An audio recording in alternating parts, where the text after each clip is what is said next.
When you see the man create a university model, that is a new mode of funding. What he's trying to do, he has no money to support help. And IMF had told him, since you don't want to default, you need to raise taxes and you need to stop your subsidies. He has no money to give help. You create a new thing that is going to become a problem. That problem has ended up going to court and being stopped. Now people have to find school fees. When you hear SHIF and SHA, it's create a new system so that whatever monies that had been there in NHIF, because you have taken them towards payments of debt and other things, now you start a new thing and it's a blunder, it's a mess. Yes, it's because you have no money. Apart from the fact that they want to loot little peanuts there, they are literally because they have no money. You create new systems, you stall off payments. They are in such a crisis. Government is being run like a kiosk as we are talking today. Little sheets of paper to move monies just for issues of ministries. This is the dilemma we are in. What did we pay towards the payment of debt? In those 10 years, up to the time Uhuru left, we had paid 5.6. And then in the first financial year of William Samoei Ruto, we paid another 1.4. You can see categorically that is 7 trillion we paid towards this debt. And as we look at 7 trillion payment, what is our outstanding debt? 11 trillion. What is this thing? What is this monster that doesn't go away? This monster that up until today, I can tell you, I've just done some figures on the December accounts here of the statement of actual revenues and expenditure. It has accounted for, in December, 77% of our tax revenue went towards the payment of debt. In November, it was 78. Our taxes are going 70% plus towards nothing else but the payment of this debt. It never ends. These numbers never come down.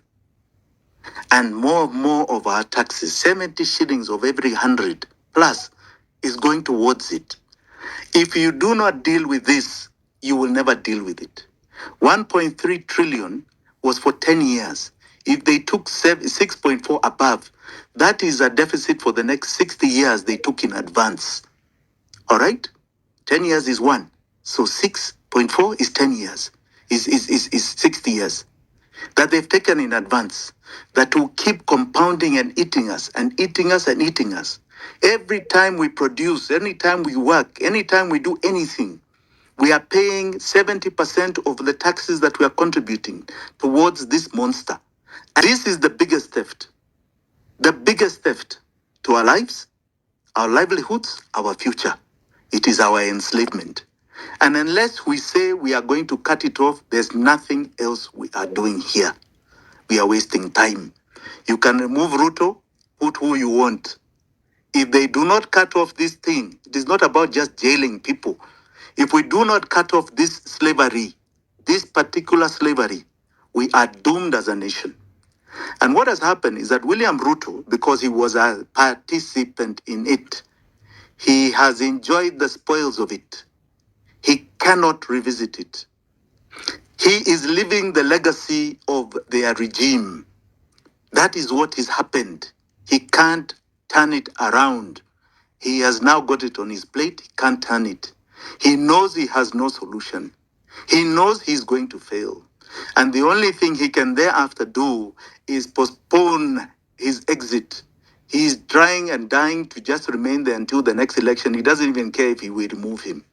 He will leave the problem to somebody else and will be crying the same way as we're crying today. He can only resort to tyranny because he cannot solve our problem. Just a few days ago, the new Minister of Finance comes out and says, we are never going to get relief on our lives because we have debt payments and the only time we'll get relief is in 2034. And he tried to list bullet payments of Eurobonds that are due, because these Eurobonds ended up becoming $7 billion worth of Eurobonds.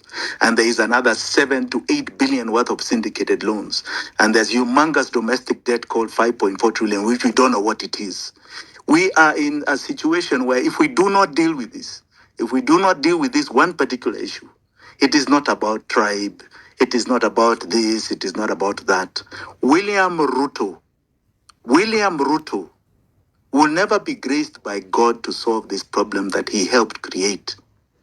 He cannot solve it because he is in it. He's in the muck. And anything that means that you address it, look at it, audit it, find fault in fact, the audit I can give them tomorrow. Here it is. These are the numbers. This is what happened. And nobody, in 2 years we have spoken about this, nobody has contradicted our numbers. Let them come and tell us, show us where we are wrong. They can't. They don't even want to address it. And every time we come to economic issues, we are sidetracked. We are sidetracked to all sorts of things. I even believe that is why abductions happened in December, because all of a sudden we are coming back to the issues that raised the revolution in June. There were economic issues that raised the revolution in June.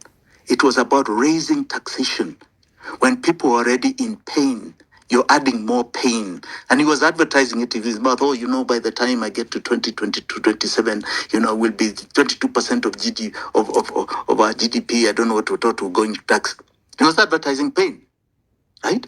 Because in this solution, to solve this problem, you only have two choices.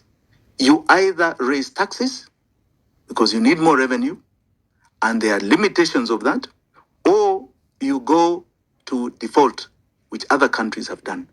We are today the highest debt ratio servicing country in the world. In other words, of our taxation, we are the one country that is paying the most of its revenue towards debt servicing. We, Kenya, are the highest. This is where Sri Lanka had reached, right? And it collapsed. This is where we are. This is the nation that we are living in. And we can remove William Ruto tomorrow. In fact, as far as I'm concerned, he's more or less a dead man walking. He's done, right? He cannot revive himself no matter what he tries to do. It's over. But the issue is going to be, then what? Then what?